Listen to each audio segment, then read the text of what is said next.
We are live. We have returned. Welcome back to the Average Homies of Sigmar podcast, coming to you live on YouTube and possibly on Spotify afterwards. My name is Steve, the Average Hellsmith. With us, we have Ed, the Average Gaz. There we go. And I'm Matt, the Average Alfarius. Never really sure which way to go on those ones. It's been so long. It's like, okay. There's no rest. 2 weeks of rest doesn't exist. No. But yes, as mentioned, we've been off for 2 weeks, so now we're back. Some of us had some work commitments, i.e., me, outside the country, and I didn't really feel like podcasting on a super bunch of jet lag. So that's why I had 2 weeks off. And anything you guys want to add on that?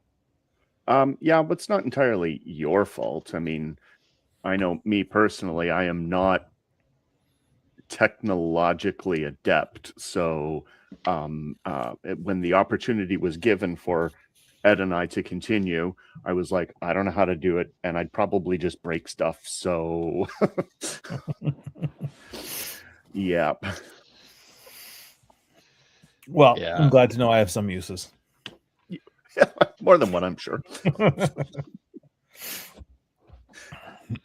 All righty. Okay. So, yeah, we took 2 weeks off. We plan to not take 2 weeks off in the future, but, life finds a way sometimes, and there'll be weeks here and there where we won't be every week, but we will do our best. So, in that time, we've probably done some stuff. So, what have you done in the world of AOS in the last couple of weeks?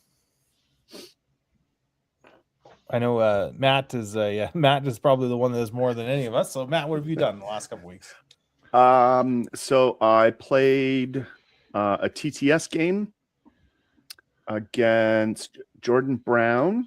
He was using Scave, and I was using a Slaves to Darkness, like Dark Oath list.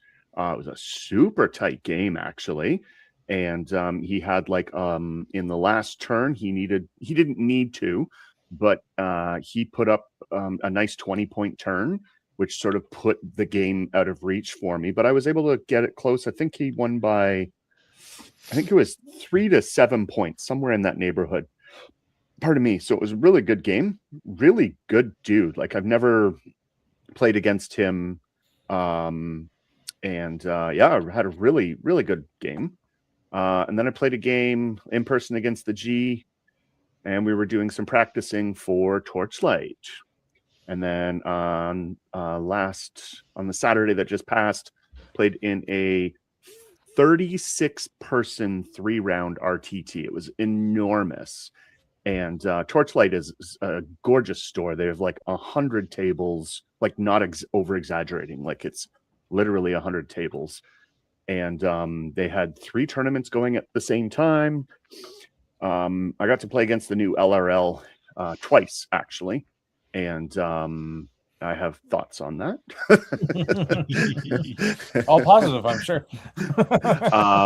So I went 2-1, got 7th place, and won Best Sportsman, and I was very happy with that result. That is the true homie accomplishment. Best sport is what we aim for. Yes. That's awesome. Yeah, I think that Jordan Brown guy is local to me. I see him pop up in a lot of the chats in Alberta. Mm-hmm. I'm pretty sure that he said that he was close within 2 hours or so, up a certain highway. That's right. Highway 14. We all love it. It's the easiest drive ever. Wainwright to Edmonton. Do it all the time. I'm going to do it every weekend soon. Ed, what'd you get up to for hobby in the last week? I was actually supposed to attend the Torchlight RTT with Matt. Unfortunately, family obligations got in the way, and I was unable to attend. So my contributions in the last little bit have just been sitting here painting and enjoying watching older TV shows while painting. Nice. Ooh, like what? Currently, I am reworking my way through Stargate SG-1. I cannot say I'm familiar with it. It's one of the few nerd ones I've not really watched, but interesting indeed. And yeah, life does get in the way sometimes. And as you said, things come before hobby, and I feel that as well. 3 kids, lots of pets. We all know what happens. Yeah, for me, I didn't go to any RTTs. I'll tell you that much. The last thing I've been to was the start of February with the Old Man Winter one. I have done a bit of hobbying. We'll see one of the pictures later. And I'm planning and getting ready for a GT this weekend in Lethbridge, the Battle for the Bridge, which is going to be a 21-person GT. A little lower the attendance than the Grudge Fest one, but that's also because there's a bunch of stuff going on. I think March breaks and there's other tournaments in the areas, so people are calling their shots and where they're going to go. But I'm looking forward to it. Myself and my wife are going to take the weekend away. She's going to read a bunch of books, add to her count, as everyone here knows that the count is high already this year. And yeah, maybe try out a new army. We'll see. And you anything did do something else really exciting and really awesome. You got to visit a certain place while you were away for work. That's true. Yeah. Okay. So yes, if you're allowed to talk about that. Oh, it's fine. There's nothing I saw there that I can't talk about. I did do something pretty cool. When I was in the UK for work, and I thought to myself, hey, I like watching Vanguard Tactics. It's one of the great, we're talking about homie spirit. That's one of the OGs of the homie spirit in the hobby, Stephen Box. So I had worked with Stephen Box previously. He was actually a fitness coach. I used him for fitness coaching while I was overseas doing some workouts, and gave him a text, said, hey, I'm in the local area. Do you mind if I stop by, see how Vanguard Tactics is set up, take a little tour? And he was more than happy to have me over. I stopped by. It's actually in quite a little small town in the countryside of England, southern England. And it was quite the setup, I'll tell you. Like we talked about a good store or a store concept. His store concept is that he has tables with multiple types of different games. So he has like Infinity there. He's got Marvel. He's got 40K as well. Bunch of armies, bunch of games. And then the philosophy being about the gaming center, that if you want a game, you're going to get a game. So you call ahead, obviously kind of reserve, like I'm going to come in Thursday. I think it's Thursday, Friday. They're open. I'm not sure the exact days, but they're open a couple days a week. For the rest, they're, filming and doing other things for the business. And then you are matched into someone. So it ensures you get a game. And then if not matched into someone, one of the staff will play you. So you're definitely not wasting your time. And as well, some of the games, I think more towards the Marvel Infinity and kind of the more of the bespoke games, they have armies in store. So you can actually request to come play a game, and you don't need the army. They'll give you the army to play with, and they'll teach you. Great That's dude. Really it was cool. It was super cool. Super cool to see his setup. I remember following him on Facebook in like 2019, 2020, around COVID timeframe when he started putting out his videos. And to see where he's gone from having Facebook coaching and Facebook videos to what is essentially a renovated industrial outlet. He's in an industrial area, but he's within a business outlet where he's got 3 or 4 employees. They seem to be working, part-time. He's got video editing, painter that he's hired, people to help him co-present on live battle reports. Just great stuff. Spectacular guy. Great visit. They took all they were working. They were filming a live battle report. They let me sit in and watch the mechanics of how the battle report was filmed and talk to me about some of the stuff that goes on with that. And highly recommend Vanguard Tactics if you haven't seen them, mostly because they're 40K, not AOS related. Still highly recommend it. And I'm sure as 11th edition may or may not come in the future, this year sometime, that they'll have other content when it does eventually come out, either this year or next. But yeah, it was super cool. That's awesome. So that's what I've done. I did have one other really cool thing that happened. About 3 months ago on the AOS Canada Discord, they were, I think they do it every year, where they kind of ask for individual support and you can sponsor the team. So, you sponsor $20 and you get Team Canada dice. So I had done it, and at the tournament, Mr. Sabetti had the dice with him, so I was able to get my dice, and these are the coolest dice ever. That's the 6s that say sorry. So I'm real happy. I can't wait to play with them It'll be great. I might actually end up getting 10 more because I like them so much. Nice. That's awesome. Yeah. I also have sponsored the team, but I think I'm going to have to wait till the GW Open to get my to get your team. Yeah. I'm actually sure if there's anyone from Alberta on the team. I come think of it. I don't know. I don't know either. Cool.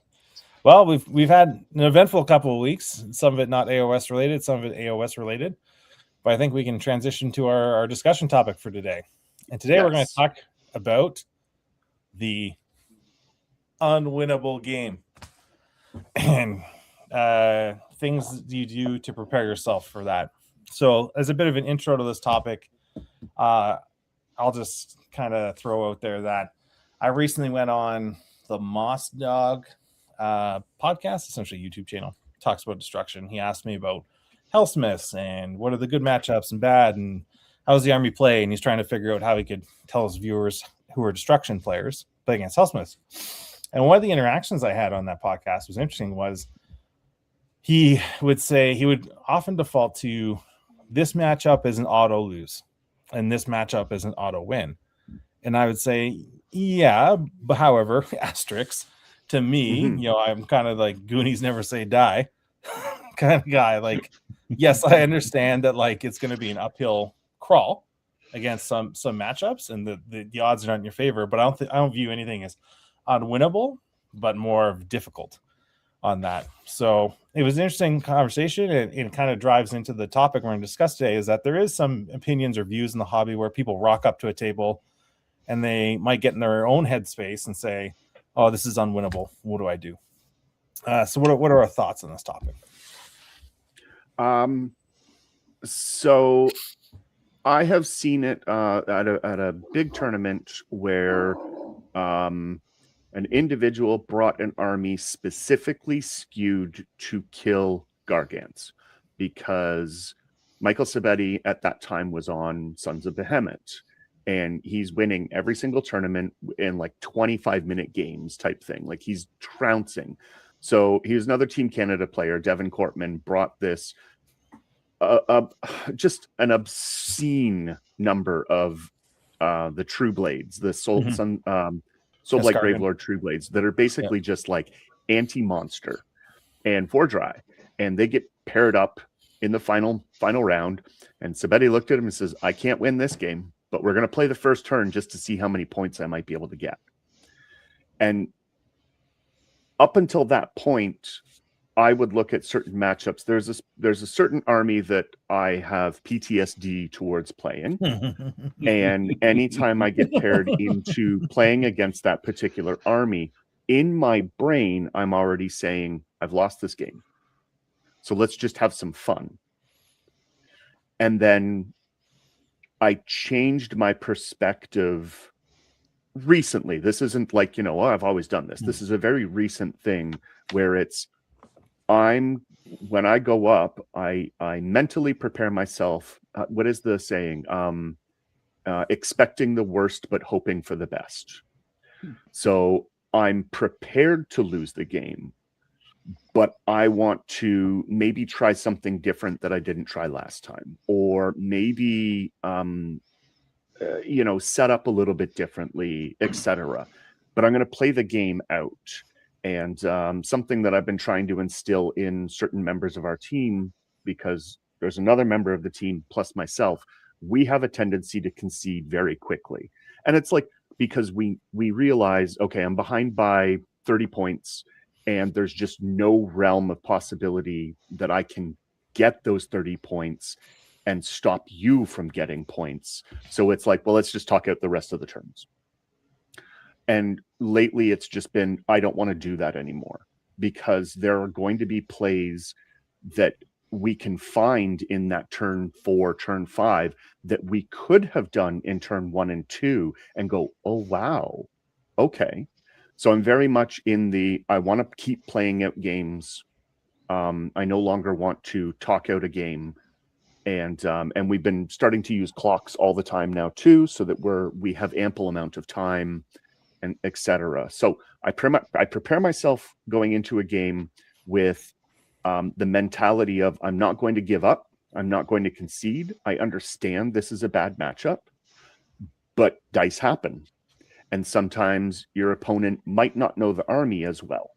So just because the army is very good against me doesn't necessarily mean that the player is very good against me. And then during a game, I just try not to let the aspects of, the better battle tome get to me. We like to call it new battle tome shock, where I played against LRL twice at the Torchlight, and it was two different players and two very different levels of skill. And I beat one player and got crushed by the other. But at no time was I like, this game's over. Like, I wanted to continue playing it. And then after the game, if I get, mollywopped, I like to ask my opponent, number one, what could I have done differently? In your opinion, what could I have done differently? And number two, how do I beat your army? And then listen to their feedback and try to apply it to the next game. But it's always like learn. So I do believe that there are unwinnable games. I think that there are certain matchups that Army A cannot beat Army B. But it doesn't mean that Army A, the player of it, can't learn to make it a closer game. Or you find weaknesses in your own army at that point too. Well, I don't have any way of dealing with this. Maybe I start to incorporate a unit that can. And that's kind of where I'm at with the unwinnable game. And Ed, your thoughts? I don't believe in the unwinnable game. I'm gonna Captain Kirk this. I don't believe Kobayashi Maru. Here we go. I don't believe in the Kobayashi Maru. However, having said that, I am looking for something significantly different in my games. I am not looking for results. I'm looking for enjoyment. I want to make sure that not only am I having a good time, but my opponent is having a good time. The results of the game for me don't matter. Even if it's a tournament, GT, RT, it doesn't matter. Results don't matter to me. I'm here to play war dollies with kids my own age. So I don't believe in an unwinnable game because I'm not playing to win on the score sheet. Does that make sense? Absolutely. Yeah, I get it. So, and to be fair, even with looking at the score sheet, even looking at the score sheet, I still don't believe that there is an unwinnable game because there is a certain amount of RNG involved in the game. And I don't believe that there is a hard lock. No matter what you do, you can't win because there will be strategical errors. There will be lines that you didn't think of that nobody maybe has thought of. And there's always a way to win. Yeah, I mean, that makes sense to me. I think it's like with the theme we're picking up on here that each one of us is approaching it differently. So we talk about like the first kind of talking point. How do you prepare yourself? All three of us come into it with different mindsets, right? Yeah. We're all looking for different things, or we're a product of our circumstances in different ways, whether that be practice, our view on the hobby, etc. I think for me, I'm informed more by my line of work where I'm like, I must do the thing and I cannot fail at the thing. So it's just hard for me in my mind to be like, no, I can lose. Like, even though it's like we don't want that in the real. No. Because if you lose, you don't come home. So for me, I think when I approach it, it's more of like Ed said, I will definitely recognize that there's a bad matchup. I see something that's like if I was playing, an all monster list, and then there's a bunch of Viscargan True Blades or monster killers or whatever, then like going into it, it's going to be tough. But then sometimes you just got to, try different things, or I wouldn't say hope is a method, but one thing, we're kind of transitioning to like the actual gameplay of it. One thing I started to do recently is to kind of do the crazy Ivan when I think it's a bad matchup. Or I just Just Leroy Jenkins. I just take the hard left on what the actual thing would be. So it's like, a normal play pattern for this army is this, and then I'll just do something different, like completely different, because in my mind that makes the opponent think, what is he doing? Why isn't he playing the army the way it should be played? Is it a skill level? Is he doing something? And even in that moment of like making them think, you're making them expend energy just thinking about it, which is energy they're not putting towards crushing you with their superior 100%. force. Yeah. Why does this guy have a Lord of Change in his list? Correct. People will find out soon enough. Yep. Why is there no spoiler? We'll see if someone's watching this. Why is there no Spawn in this list? Why is it not on the lore that's the right one? I mean, those are all pregame choices, but like even during the game, so taking like the new disciples as each thing, right? I'd say something different would be like running up something that you wouldn't normally expose. Like the Lord of Change is going mid-board. Why? I can't mass by illusion it. If maybe I don't have the spell lore to help it out, etc. Why is it doing that? And that'll create pause. Now, don't be reckless, obviously, because sometimes, like if you're playing in a teams tournament, you want points, you want sort of results, or if you're going for a results-based finish, you want to get battle points, you want to see. But I will offer it that sometimes when I rock up at a unwinnable thing, I'll just go completely off script. And just like I view it kind of as an opportunity, right? So like when you're playing someone that's like much better than yourselves, there's two ways you can approach it in my mind. One, play your game that you want to play, that you know how to play the hardest and see how it stacks up. Or two, if you don't, not to say you don't want the feedback, but if you want to try something different because you know it's going to be difficult, then take it as an opportunity to try something difficult. Because I'd rather try something difficult in that circumstance than try it against something where I'm like, this is winnable and I can like get into it and win. That's my thoughts about like you pull the goal. Let's see where this goes. Exactly. It's interesting because in poker there's a good saying, and it's like this particular type of move, and I think it's like a bluff. Bluffs only work against good players because the good player goes, well, these are the hands that beat me. The likelihood of that hand is there, da da da da da. And the bad player goes, but I've got an ace. Yeah.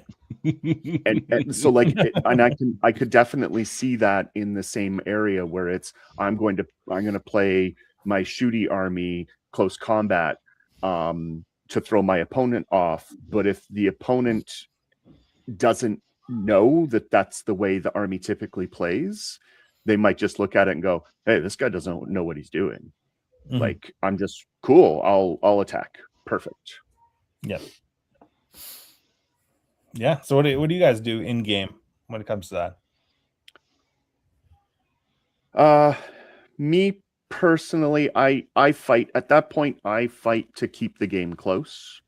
Because a lot of tournaments that I'm participating in lately, the path to victory, it goes your win-loss and then minor victory, major victory. So it's losing or winning by more than 5 points or more. So for me, I'm trying to get it so that I'm only taking a minor loss. That's kind of my goal, is let's make this a minor loss. And it's like when I played against LRL, and it was Michael Sabetti playing it. So like there's a huge skill gap on top of the army gap. And I just kind of went, I'm just going to rack up as many points as I can before I get tabled. So I was very, very passive. And I know that's not how you beat Lumineth at this particular point. But I was very passive and just racked up points until like he tabled me on turn 4, I think it was. And, give him pause. Like I overcommitted to certain area, like certain units to kill them. And I tried to bait his Eltharion teleport, which he's a good enough player. I knew it wouldn't work, but on the same note, mistakes can be made. Yeah, so during the game, I try to keep my head in the game. Oh, got a comment. And focus on getting points.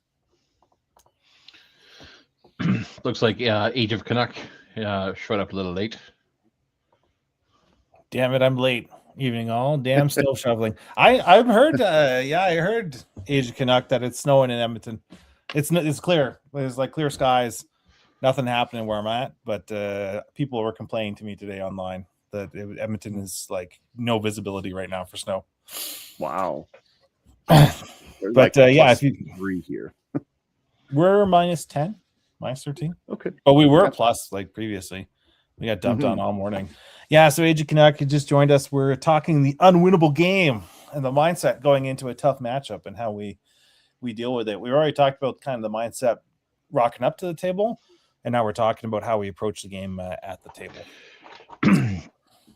All right, I mean, for me, and again, it would be one of those, if I'm severely disadvantaged, I have the benefit of let's try this. Let's see where this goes. Let's experiment. Let's to a lesser extent, maybe not crazy Ivan, but definitely one of those. Let's try some unorthodox strategies and see where this goes. Because I mean, what's the worst that's going to happen? Like if you're already in a bad spot, you're already the underdog. Like you're not expected to win.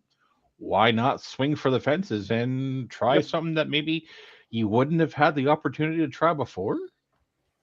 Like, I mean, again, as long as everybody's having fun, let's go. But Yeah, I agree.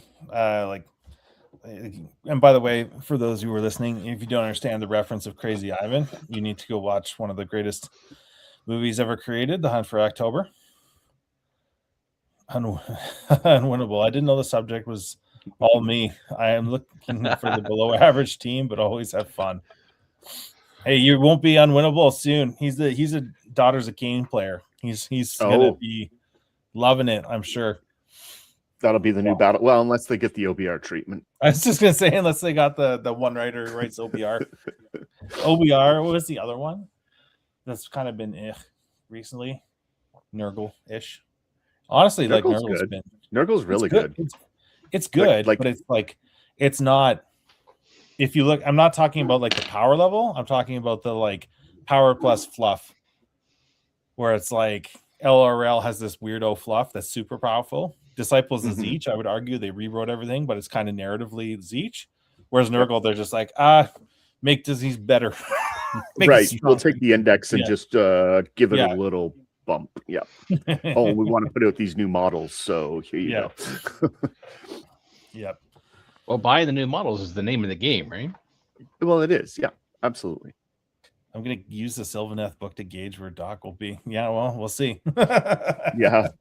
I have a feeling Sylvaneth's going to be real good. And then the Doc. I'm agreeing with you. So we talked about. Billy. Yes, we have a Sylvaneth player on our team. We need him to have more power in his army. Yes. That's still honestly the highlight of that tournament for me. Side note here is talking about TGX is that we paired Billy, our Sylvaneth player, into an excellent LRL player, like a very good LRL player, like a beast out here. And Billy made this guy sweat, and it came down to the final turn, and we're like, "Whoa, Billy's doing it! We're believing in him." And my exact words to Billy were, "Can you just try to keep it close?"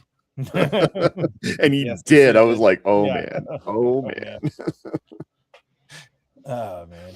So we talked about before, we talked about during, but like what I think, Matt, you touched on it briefly, so you can kind of lead us into this subject. What do we do after the game, after the air quotations unwinnable game, other than if we somehow won, but like most likely we have lost the game? What do we do after the game?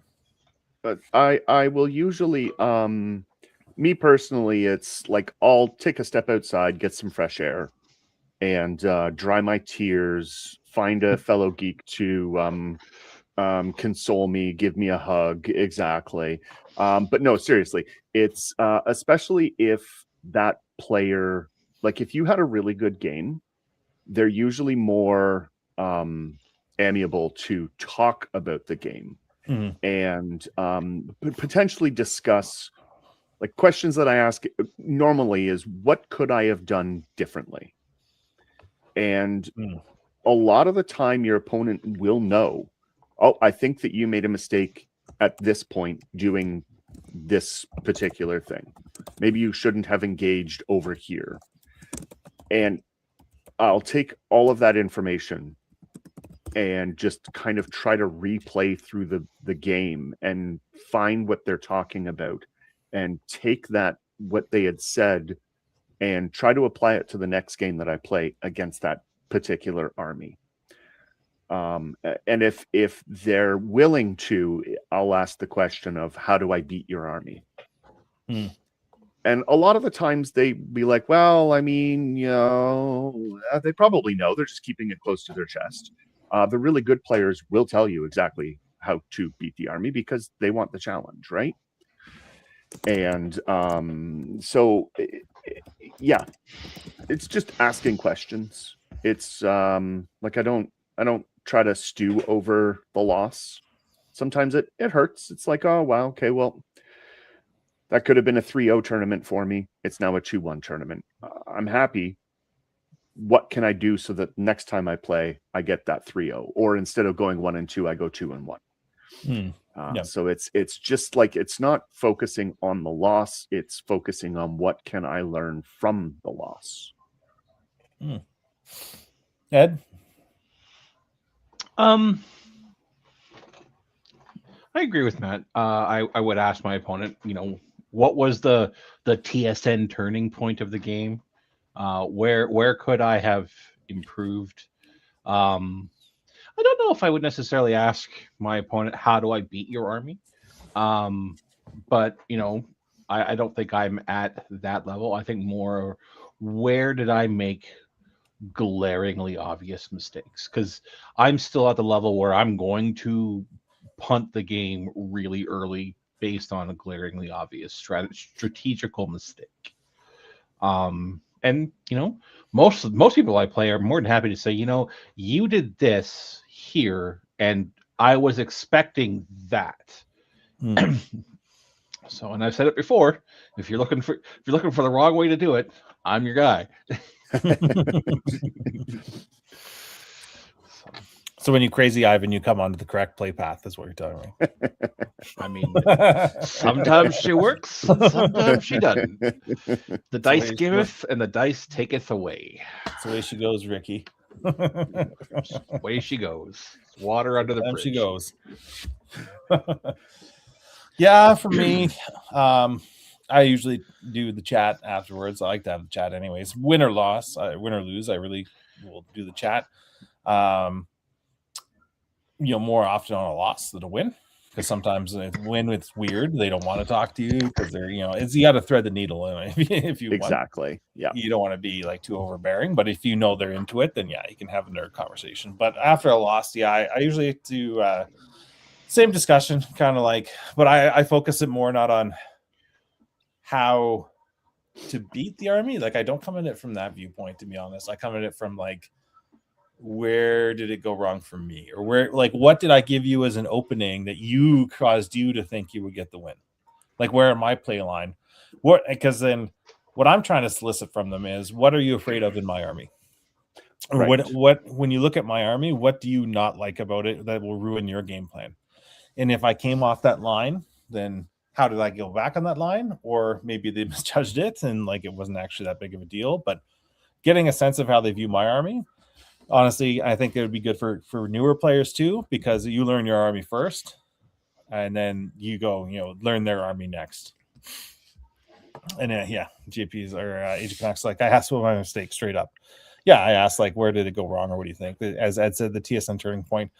Age of Canuck did ask, do you all take notes or pictures to go over, learn from wrong moves, battles, etc.? I record it in the Tabletop Battles app. I haven't been taking pictures. I think this weekend I'm going to record what I put in Masked by Illusion for each game. And that'll be the extent of my recording. I'm not going to go over every single thing. I'm going to be like, I put these 3 things in the sky and it worked, or it didn't work. I put these 3 things in the sky, and like I think it's incremental, right? I think if you overload yourself with information, you won't have enough. Like you don't know what to do with it. Well, one thing I'll just kind of throw out there to the group that I've been playing around with is AI. So I've been using the Anthropic Claude AI, and I feed it results, and then I feed it stuff, and I ask it like, based on the meta, what do you think is where the list deviates? What do you think the battle tactics? Where do you see in the scores? Obviously, it doesn't know everything, but it's a good search engine because these AIs, you can use them to search up what people are running, what people are saying online, and then you can kind of draw your own conclusion. Or if you're like me and you're terrible at math, you can make it do math for you. So, for example, I had it tell me what's the difference between a Zangor and Light and Brick without +1 attack and with +1 attack across a variety of spectrums. But that's me. I don't take like huge pictures. I just do that. And over to you guys for response on that. I used to take pictures of deployment because I was very bad at deployment. I was never reacting to where my opponent was putting like their key pieces. It was just I had in my brain, this is how I want to set up. And one of our community members suggested that I start taking photos of deployment, and then I can correlate that to the win or the loss. And like it's not just but it's like a big picture from overhead so that I can see where all of the units, all the terrain, objectives, etc. are. And I'm pretty good about like remembering the plays throughout the game. So it's, you know what? The way that I set up over here allowed me to do X.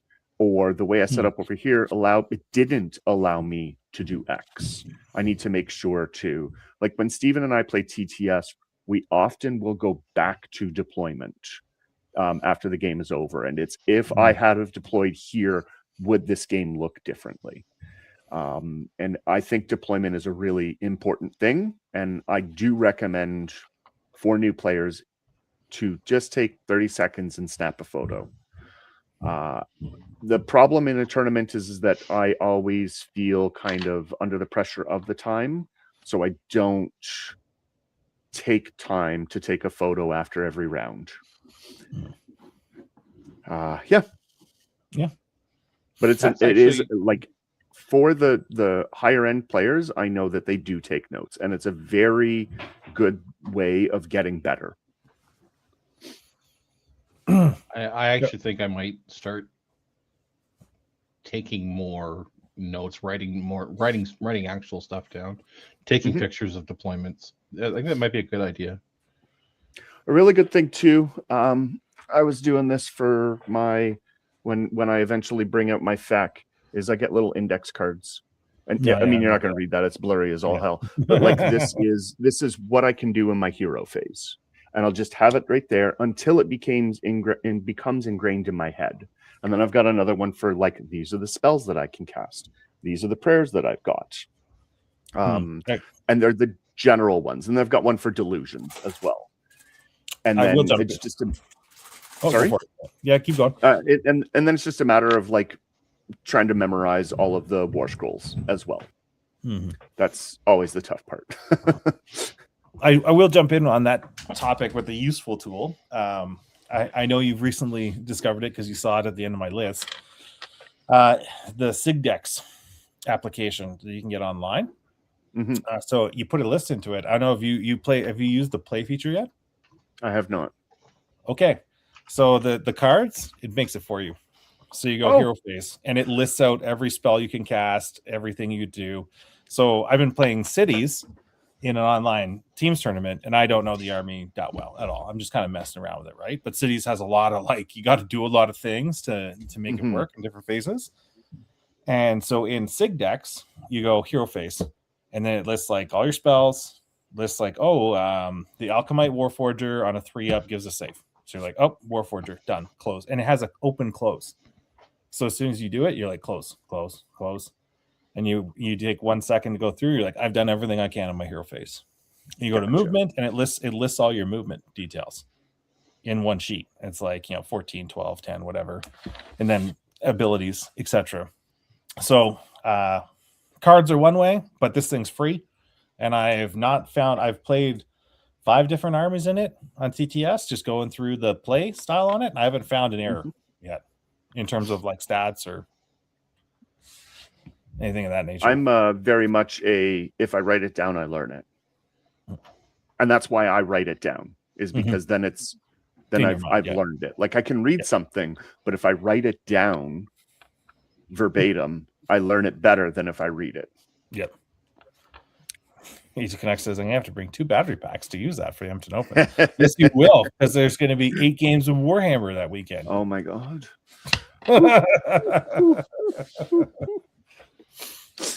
Oh, man. Cool. So I think that's kind of wraps up our Unwinnable Games section and kind of aids and whatnot. Unless, Ed, do you have anything to add on that? Sorry, I kind of skipped you on the aids. No, absolutely not.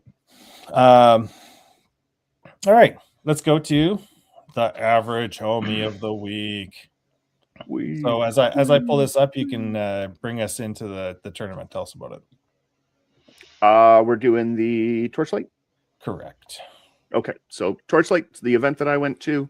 Torchlight is in Burlington. Absolutely gorgeous facility. It's huge. They have a lot of like direct order models on their shelves. The staff is fantastic.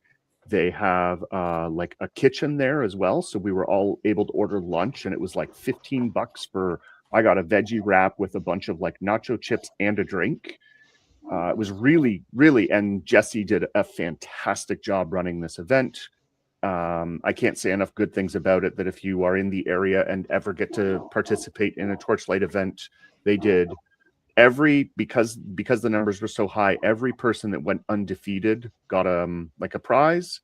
And then they did Average Joe, which to us is like an average homie, the person in the middle of the pack, best presentation, best sportsman, and then handed out 5 random prizes as well. Oh yeah, let's go. So it was well worth it. Terrain all painted, all beautiful, all like made sense. It wasn't, oh well, this is a 40K wall, so we'll use it for this. Anyways, great event. Yes, and the average homie, well, not exactly average, pretty close, is someone we know. Yes. Matt Gustafson, Housemith of his shoot. As you can see, 1 loss, 1 win, 1 draw. Perfectly average.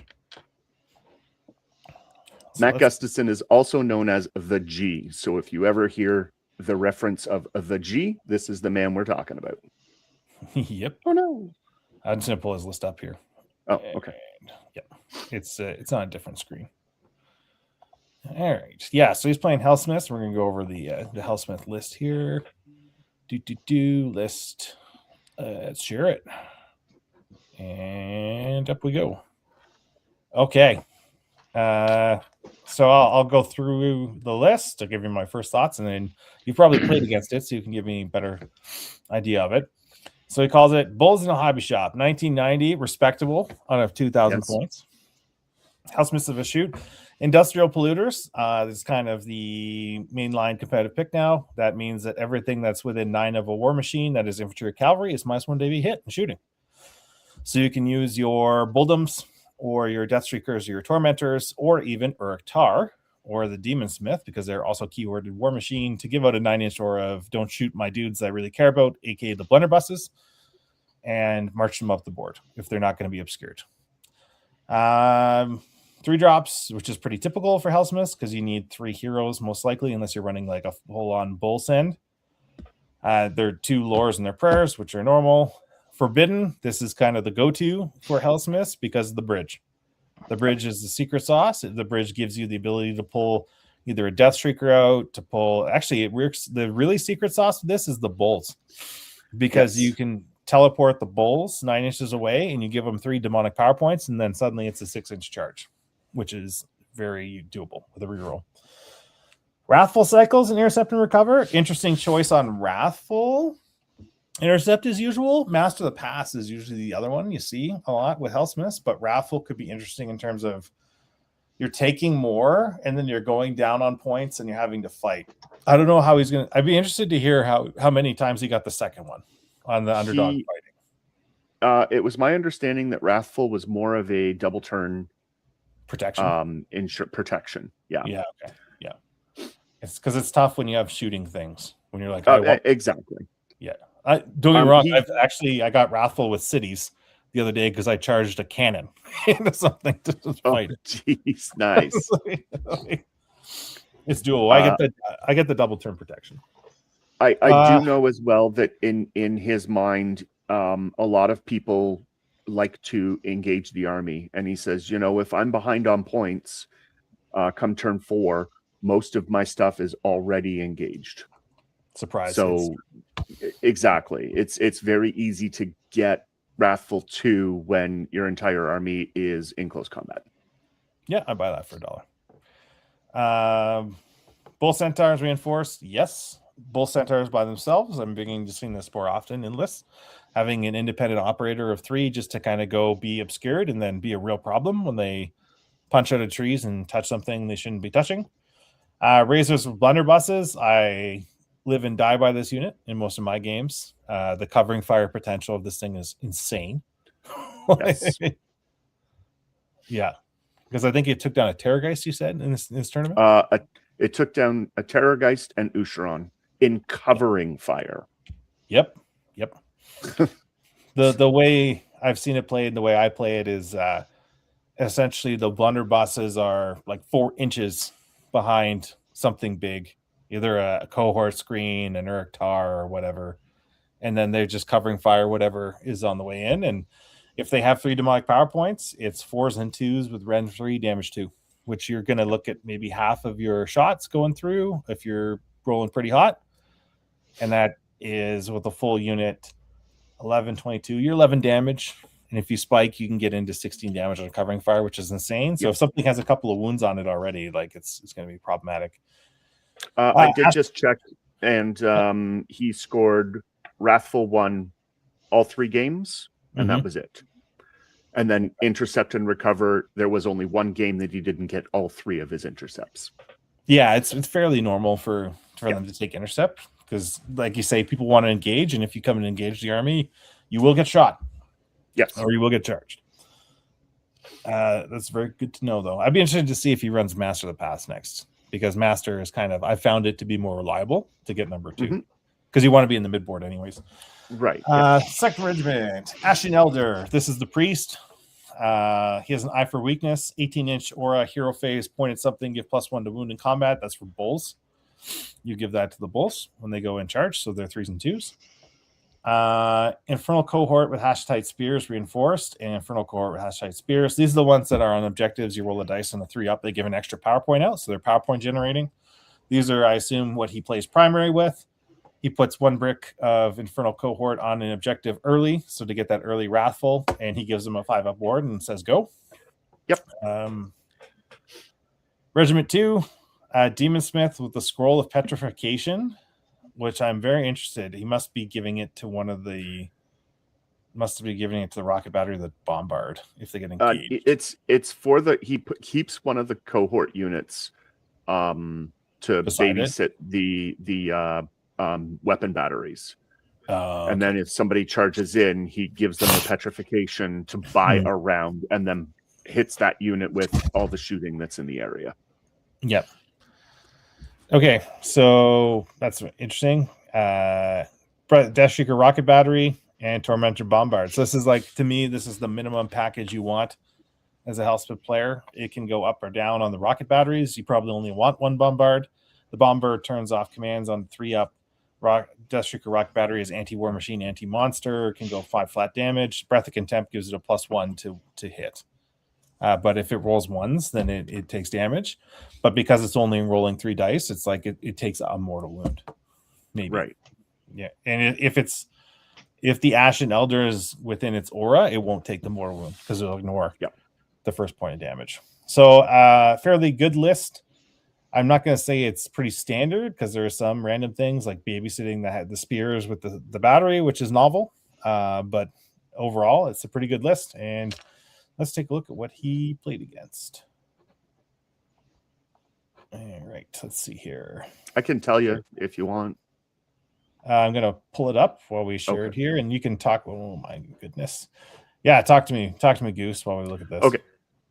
So the first round he played against Slaves of Darkness, which was a Be'lakor, and then some Chosen, but Jackson also uses 2 units of Dark Oath with a Chieftain for some backfield objective grabbing. He just sacrifices the Dark Oath. That one was a super tight game. I think it was a 3-point difference, and it came down to a priority roll on the last turn.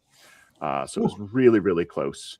Second game was against Monster Mash Feck, and Dylan is an accomplished Feck player, but just hadn't played against Helmsmiths enough to know what to do. And the G was able to just shoot down basically everything. I think he had said by the end of turn 3, he had his Ghoul King on Terrorgeist left, because everything's just getting shot off the board. And he's like, he said, every opportunity I could for covering fire, I took. It didn't matter what I was shooting with. I was covering fire with everything. But his MVP were those blunderbusses. He's like, they killed two Terrorgeists, and Ushron only had 4 wounds when he was a target for covering fire.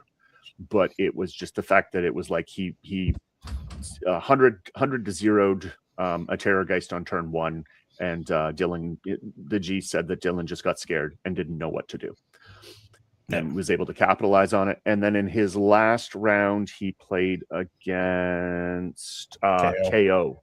And he had said that was a very interesting matchup, because they were both trying to do basically the same thing, but the Helmsmiths outranged the KO for the first turn. So KO had to move in, and he did manage to kill off the boat. He 100 to 0'd the boat with blunderbusses again. I mean, Ren 3 is no joke against a 2-up save. But I think it came down to Kyle, that's his opponent, had like done a really good redeploy, which stopped him from getting like his last intercept token or something. But they ended in a perfect draw. Yeah, I played against. This is the list I played against the TGX with the kits. Yeah, that boat is super hard to go through. It's so hard. They are, yeah, for sure. So well done to the G. You are average homie of the week. All this Hellsmith talk. I think you want to run Hellsmiths, but I won't. All right. I'm sure you can change. Yeah. Okay. I'm under no illusions that he couldn't change. My win rate is masked by illusion. All right. Now we're gonna switch gears, and we'll go to the portion that is hobby time. Hobby time. Excellent. Hobby time. Victoria, make a clip of this sometime. All right. First up, you know what? Oh, look at that. Oh, it's so gorgeous. Green Orcs and ham. I love it. Love it. Do you paint all this week? Or is this not that I am not that good. I did finish the 2 Magunters with Hacken Crew on the right side of this. Also to note, the Hacken Crew on both those 2 Magunters are magnetic and will come off. So I can run them as Maguntas or Maguntas with Hacken Crew. Now the Magunta with Hacken Crew on the left behind the Tusk boss is not magnetic. He is glued together, so he can't change, but the other 2 can. Nice. So. Which brings us to, and this is the last of the Magunta with Hacken Crew that I was able to finish painting yesterday. Nice. 32 models. This is awesome. So far this year, 32 models. I'm still aiming for 156. I think I'm a little ahead of the game. So I'm trying to build up a buffer for myself in case, things happen down the road. 100%. Foot on the gas, my friend. All gas, no brakes. Speaking of gas, Oh yeah, Oh boy. these are my Therodons and Myrmidon, and you can see a picture of my little men in the back there. That's sweet. Yeah. And I got another box of Therodons that needs to be built still. So when they get built, I'll add them in. But with OBR around the corner, it's getting difficult for me to find the motivation to paint slaves at the moment.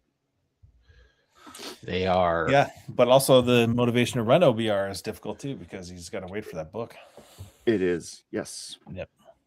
They are pretty looking models, though. Pretty looking models. 100% agree. What red did you use for the loincloth there? That's a nice red. It's Flesh Terror's red. The greatest red. Yep. So versatile. All right.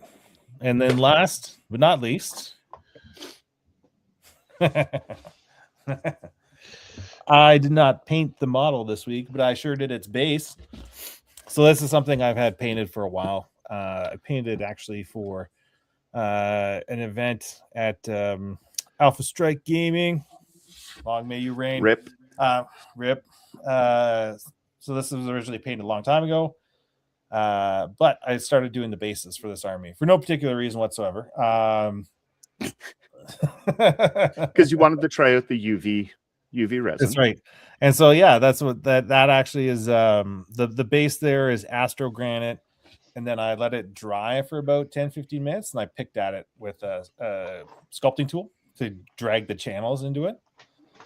And then I painted the channels. It's actually painted white and then ivory, and then it's Eldari Emerald on top of that, and then I put the UV on top of the Eldari Emerald. So it looks, it's not really well shown in the picture, but if you're close to it, because I've done gray, warm gray, and then ivory, and then pure white, it looks like pools as it goes through the thing because it's got the different textures of the color, or the different tones of the color.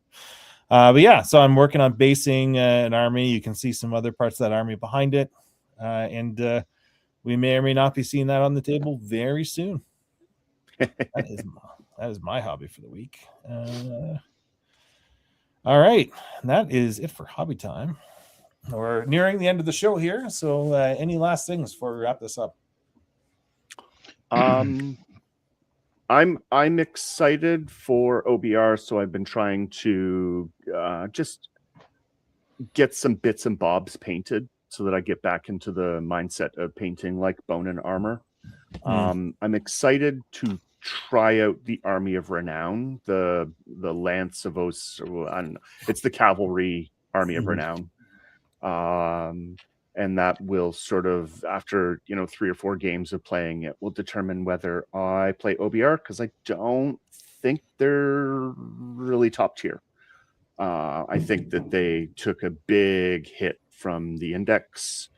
That's from an average player standpoint. I'm sure that there are good players out there that might think otherwise. And I just think that the builds are going to be very boring. It's going to revolve around triaxes and cohorts, the Tyrannic cohort, and the Bone Reapers, or the whatever those guys are, the Reapers. I think they're like arguably the best units in the game, or in the battle tome. So yeah, we'll see what happens. He's being humble, I think. What are you globally as an OBR player? As of yesterday, I think I was 10th globally. Yeah, so he's saying average, but he enjoys the OBR. Yeah, that's right. Well, we're not worthy. It's very, very early in the season still. That can change very quickly. Yep, agreed. But I agree with you on the battle tome. I mean, I haven't read it completely. I've just kind of picked at it, looked at it online. I think it's going to be a primary army with occasional tricks, but not many tricks. And it's like, if something can take them off the primary, then it's going to be hurting units. Yep. Especially if something plays fair and doesn't rely on like deep striking. Like if it's I will just push up the board, then it's going to have real problems. I guess I should have added the caveat that OBR have hands down the best faction terrain in the game now.